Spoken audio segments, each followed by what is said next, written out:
안녕하세요. 신상원 치과 원장 신상완입니다. 치과 임플란트가 최근 임상에서 많이 이용되고 있고 또한 보편적인 치료 수식의 하나로 받아들여지고 있는데 아직도 많은 분들이 거기에 대한 이해가 부족해서 궁금증이 많은 것으로 알고 있습니다. 그래서 제가 이 영상을 통해서 거기에 대한 설명을 해드림으로 인해서 여러 가지 궁금증을 해소하는 데 큰 목적이 있습니다.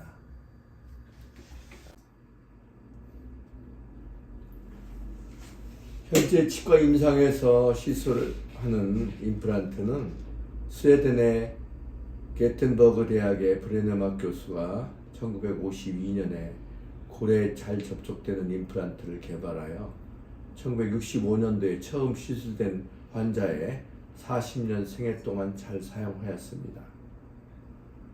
그리고 1982년 캐나다 토론토 국제학술대회를 통해서 전 세계적으로 확산되는 계기가 되었고 그 이후 지속적으로 발전되어 국내의 골유착 임플란트가 임상에서 널리 시술되고 있습니다.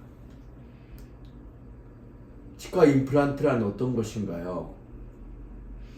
치과 임플란트 보철물이라는 것은 임플란트하고 지대주하고 크라운이 세 파트로 나눠 있습니다.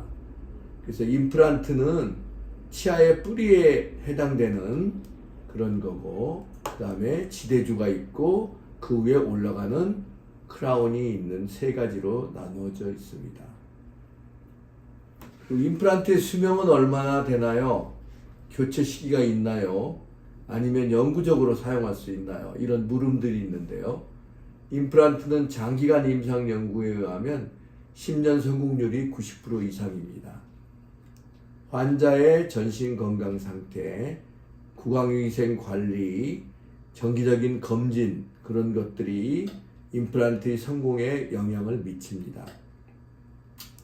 임플란트는 충치는 생기지 않지만 구강위생 관리가 안 되면 임플란트 주위에 치주병이 생겨 흔들릴 수도 있고 그래서 정기적으로 잇몸 치료 및 점검이 필요합니다. 또 다른 의문으로는 아직도 이가 빠진 뒤에 오랫동안 방치하는 그런 분들이 있는데 호미로 막을 걸 가래로 막는 경우가 많이 있는데요. 대개 이가 빠지면 개압되는 치아가 내려오게 되고 또 인접 치아들이 그 빠진 대로 이동을 하게 돼서 공간이 좁아지게 되고 또 잇몸뼈가 낮아지거나 좁아지게 됩니다. 그래서 오랫동안 방치하지 말고 조기에 임플란트나 보철 치료를 받아야 됩니다. 임플란트 치료 기간은 얼마나 걸리나요? 그리고 또 임플란트 심고서 바로 음식을 씹을 수 있나요? 하는 질문들도 있습니다. 임플란트 치료는 수술 후의 잇몸뼈의 건강 상태에 따라 다르지만 일반적인 경우에는 임플란트 수술 후 2 내지 4개월이 소요가 됩니다. 그리고 임플란트 심을 부위의 잇몸 건강이 안 좋거나 잇몸뼈가 부족한 경우에는 임플란트 심는 수술과 뼈 이식을 동시에 할 수도 있고 이를 빼면서 골이식을 하고 치유가 된 후에 임플란트를 심는 경우가 많습니다. 즉 상태가 좋지 않으면 시간이 더 소요되겠습니다. 반대로 여러 가지 상태가 좋은 경우에는 임플란트 식립 수술 후 바로 크라운을 연결해 주어 식사를 하실 수도 있습니다. 치아를 빼고 즉시 임플란트를 심을 수 있나요? 하는 물음을 또 많이 하시는데 발치할 치아의 잇몸뼈가 건강하고 뿌리의 직경이 임플란트의 직경과 비슷할 경우에는 치아 발치 후 즉시 임플란트 식립도 가능합니다. 그런데 이 어금니처럼 이렇게 그 치아의 뿌리가 2개 이상이고 뿌리의 폭이 큰 경우에는 잇몸뼈와 잇몸이 치유된 후에 임플란트를 심는 게 좋습니다. 그래서 치아의 위치, 잇몸뼈의 건강 상태 이런 거에 따라서 임플란트의 시기를 결정하는 것이 좋겠습니다. 그럼 언제 잇몸뼈를 이식하게 되나요? 골 이식을 하게 되면 언제 임플란트를 심게 되나요? 임플란트의 성공 여부는 잇몸의 건강과 잇몸뼈의 상태에 따라 좌우됩니다. 그래서 잇몸뼈가 많이 흡수되었거나 부족한 경우에는 골 이식이 필요하고요.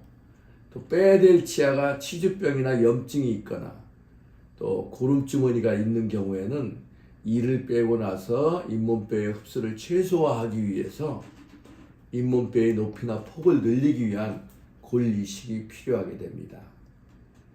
그리고 잇몸 건강이 나빠 골 이식을 한 경우에는 잇몸뼈가 치유된 후에 임플란트를 식립하는 것이 좋습니다. 그럼 임플란트 수술은 안전한가요? 고혈압, 당뇨, 골다공증, 심장질환 등 전신질환이 있어도 가능한가요? 하는 물음도 흔히 있는데요. 전신질환이 임플란트 수술에 문제가 될 수 있는 경우에는 내과 주치의와 상의한 후에 하는 것이 안전합니다. 혈액순환제, 아스피린, 혈액 항응고제 같은 걸 복용하시는 분은 대체로 5일 정도 약을 중단하고 수술하는 것이 일반적이며 또 출혈을 최소로 하는 수술 방법으로도 가능합니다. 위어금니 임플란트 수술 시 뼈 이식을 하게 되는 경우가 많은지요?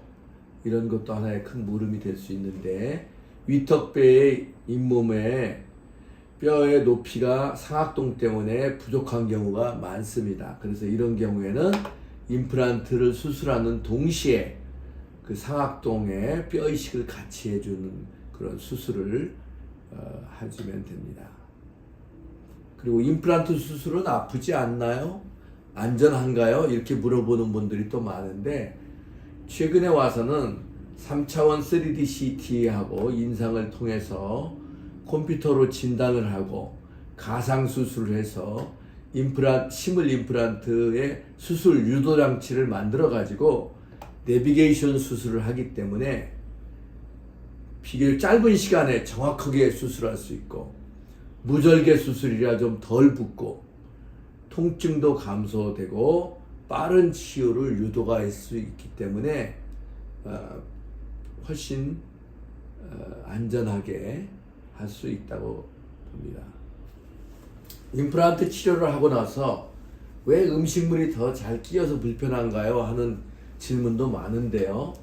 자연 치아에 특히 어금니처럼 이렇게 뿌리가 여러 개이고 넓은 이런 경우에는 임플란트 직경하고의 차이 때문에 그런 현상이 생기기 쉽습니다.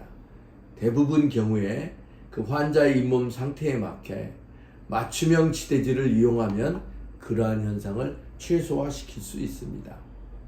여기서 보시는 것처럼 맞춤형 치대주는 기존의 그런 임플란트하고 기존 크라운하고의 사이즈가 안 맞는 거를 맞춤형 치대주는 원래 있던 치아 형태처럼 만들어 줘 가지고 이렇게 그 크라운을 씌워주면 여러 가지 장점이 있는데 음식물 끼임을 방지도 하고 주위 잇몸의 염증을 예방해 주는데도 큰 도움이 됩니다.